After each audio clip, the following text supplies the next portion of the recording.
नमस्कार, मैं मनीष आप सभी के बीच में हूं और आपके बीच में सामंतवादी व्यवस्था के पार्ट 2 को लेकर के आया हूं। पार्ट 2 इसलिए कि हाजीपुर लोकसभा क्षेत्र सामंतवादी व्यवस्थाओं का सबसे बड़ा माने एक प्रतीक चिन्ह है। आजाद भारत में हाजीपुर लोकसभा या कहें विधानसभा से बड़ा उदाहरण भारत में नहीं होगा जिसका सामंतवादी सोच के तहत भयावह शोषण हुआ। यहाँ पे लगातार अति पिछड़ा एवं अनुसूचित जाति के ही लोग सांसद एवं विधायक हाजीपुर शब्द के साथ रहे हैं, चाहे हाजीपुर लोकसभा हो या हाजीपुर विधानसभा। पिछले 50-60 सालों का इतिहास देखेंगे तो यही परंपरा हाजीपुर लोकसभा और विधानसभा में चल रहा है। फिर भी यहाँ के लोग ये कहते हैं कि सामंतवादी व्यवस्थाओं में सवर्ण समाज आते हैं, जिसमें भूमिहार, ब्राह्मण, राजपूत, लाला आते हैं, ये सारे लोग हैं। लेकिन इनकी कहीं भी भूमिका हाजीपुर लोकसभा और हाजीपुर विधानसभा में नहीं नजर आती है। इसलिए नजर नहीं आती है कि लगातार हाजीपुर विधानसभा देखे तो अति पिछड़ा वर्गों के द्वारा कब्जा करके रखा गया है। वही कब्जा ही कहेंगे ना, क्योंकि अगर आप विकास नहीं कर रहे हैं, आप डेवलपमेंट की तरफ जा नहीं रहे हैं, आप लोगों के लिए सड़कें मुहैया नहीं करा पा रहे हैं, आप टैक्स चोरी कर रहे हैं, आप अतिक्रमण कर रहे हैं और जाति के आधार पर आप बांटने का प्रयास करते हैं और लगातार बांट भी रहे हैं और लगातार सत्ता में भी बने हुए हैं, तब सामंतवादी व्यवस्था के घोतक कौन होगा? एक वीडियो देख लीजिए। यह वीडियो हमारे एक मित्र है जिन्होंने मुझे रिकॉर्ड करके दिया। कई दिनों से उन्होंने कहा कि इस पे एक अच्छा वीडियो बनाइए ताकि आप इसमें देखिए किस प्रकार से यही सामंतवादी व्यवस्था के लोग यहाँ पे ऑटो रिक्शा वगैरह चलाते हैं और किस प्रकार से ये टैक्स चोरी करते हैं। थोड़ा सा वीडियो देखिए। यह वीडियो जो है आपको त्रिमूर्ति चौक से जो ऑटो खुलता है और सोनपुर की तरफ जाता है, उसमें किस प्रकार से अवैध वसूली एवं अवैध धंधे चलाए जाते हैं। इन्हीं सामंतवादी व्यवस्थाओं के तहत अनुसूचित जाति के आपके सांसद हैं और अति पिछड़ा वर्ग से विधायक हैं लगातार, और इन लोगों के द्वारा सह करके और साथ ही साथ नगर परिषद में भी अनुसूचित जाति और के ही सभापति उप सभापति हैं और उनके देख रेख में ये टैक्स चोरी, देश के साथ गद्दारी, देशद्रोह जैसे घटनाएं रोज हो रही हैं और ये कम बड़ी बात नहीं है और इस पे किसी का ध्यान नहीं है।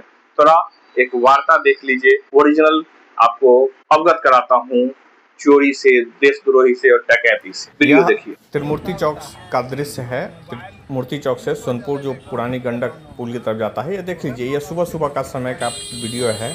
ये 1 से 2 दिन पहले का ही वीडियो है और अभी देख लीजिए सड़कें कहाँ हैं और लोग सड़कों पे चल कहाँ रहे हैं, ऑटो रिक्शा ठेला वाले कहाँ पे लगा रहे हैं। यह कोई व्यवस्था ही नहीं है। ये लूट डकैती और 50 साल और 25 साल का जो इतिहास है उसके अतिक्रमण का इतिहास है। अवैध कब्जा करना। इस रोड में डॉक्टरों की संख्या भारी संख्या में है, वहीं आप देखेंगे अस्पतालों की भी संख्या अच्छी खासी है। देख लीजिए पार्किंग कहाँ है, सड़कों पे, मुख्य सड़क पे पार्किंग है, सड़कें टूटी हुई हैं। आप देखते चलिए कितना अस्त व्यस्त सड़क है यह।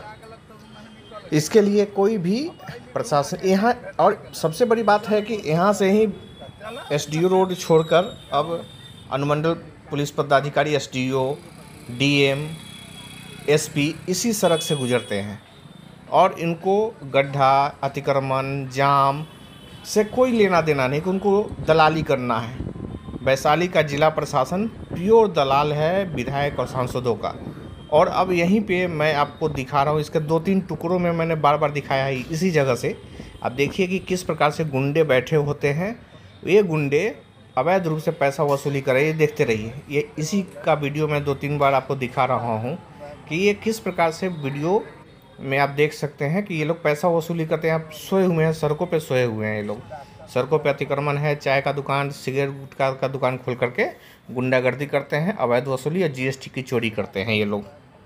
इस वीडियो में आपने देखा, जैसा मैंने आपको वॉइस ओवर में भी दिया, कि किस प्रकार से ऑटो खुलता है, तो आप देखते हैं कि अतिक्रमण जो है सामंतवादियों का, सांसदों का, विधायकों का, नगर परिषद के सभापति उप सभापति द्वारा ये सामंतवादी व्यवस्था के घोतक हैं। इन्होंने जबरन सड़कों पे अतिक्रमण कर लिया है, सड़कों पे ही पार्किंग लगाते हैं और आपने जब लास्ट में देखा कि जहां पे गाड़ी मोबाइल को टर्न करके भी दिखाया जाता है, वहां पे 27 रुपये, 5 रुपये, 10 रुपये वसूली होता है और इसका कोई रसीद नहीं होता है, कोई भी लेखा जोखा नहीं है।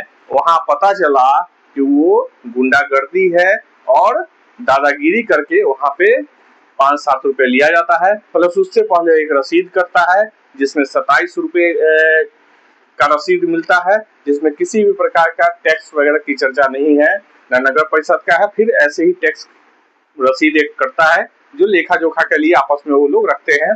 किनका संगठन है, सुनियोजित तरीके से इसमें बड़े स्तर पे ये ठगी चल रहा है। ठगी कहना भी बेकार हो जाएगा, ये चोरी है, देश के साथ गद्दारी है, ब्लैकमेलिंग है, आम जनता के पैसे के साथ खिलवाड़ है।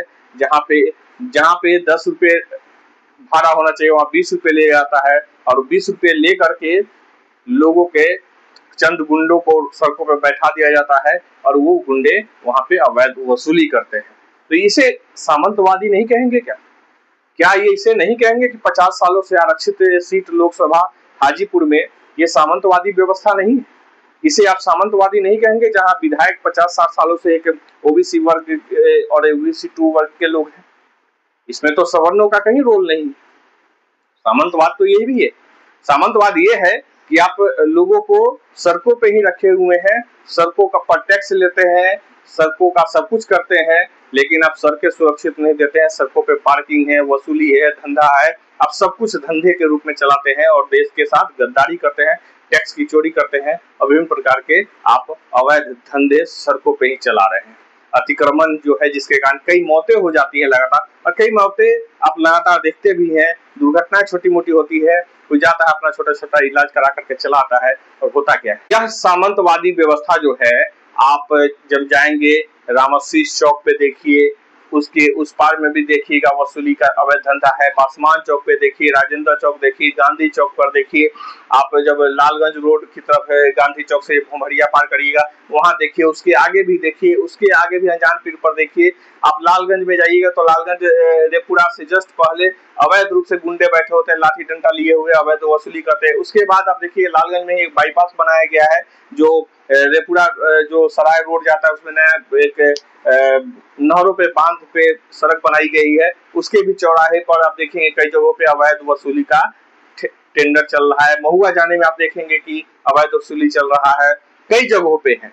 आप कन्हौली में देखेंगे, महुआ में देखेंगे, उसके आगे भी मैंने छोटे छोटे चौक चौराहे पे भी अब गुंडे आवारा गर्दी करते हैं और पुलिस के संरक्षण में, प्रशासन के संरक्षण में और सांसद और विधायकों के संरक्षण में ये अवैध वसूली का धंधा चला रहे हैं।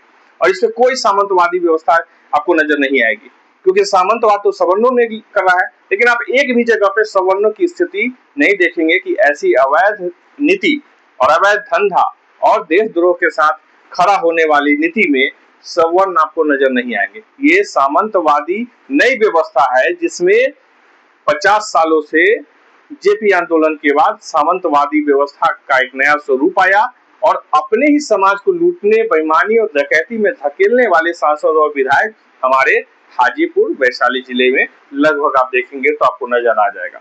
इसमें सवर्णों की जो स्थिति है कि वो कहीं भी नहीं है, और इसमें सभी जगह जो उपस्थित लोग हैं, टोटो रिक्शा वाले सबसे पैसे लेते हैं। आप समझ के देखिए, एक छोटा छोटा इमोशनल बात है, एक सामंतवादी व्यवस्था का क्रूरता भरा स्थिति है कि जो टोटो रिक्शा 1 लाख 1.5 लाख रुपया लगा के टोटो रिक्शा लेते हैं, वो दिन भर गाली गलौज सुनते हैं, भाग दौड़ करते हैं, उनके लिए पार्किंग नहीं है, किसी भी तरीके से अपना जीवन यापन करने का प्रयास करते हैं। वैसे लोगों के का भी शोषण करने वाले वही अनुसूचित जाति और ओबीसी 2 के लोग हैं, अति पिछड़ा वर्ग के लोग हैं, अनुसूचित जाति के लोग हैं, और गुंडागर्दी और अवैध कब्जा करने की नीति के तहत सभी लोग एक दूसरे का शोषण कर रहे हैं।